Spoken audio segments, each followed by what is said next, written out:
Gekk ekki upp inn í kvöld, hvað vantaði upp á? Bara Njarðvík voru bara betri eiginlega.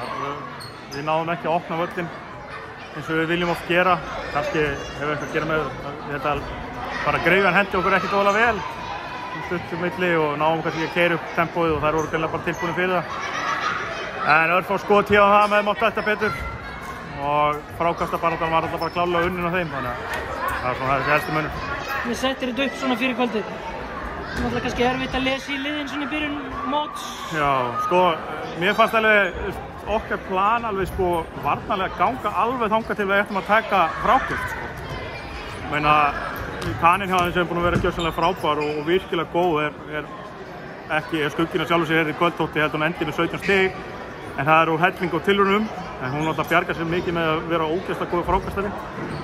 Þannig að ég var alveg ánægð með okkar svona kannski á tímapunktum vörninni, en svo féll þetta bara meira með þeim og meiri barátta og það var bara sem skilaði sér svona. Eitthvað gott sem hann tekur út úr þessu kvöld? Já, fínt, þú veist. Þetta er leikur nr. 2, ég er ekki að fara heim og grenja í koddann og pæla hvað er anskotan með þessi gangi sko. Njarðvík er bara, eins og ég sagði hérna fyrir tímabil að þetta yrði kompetentir lið.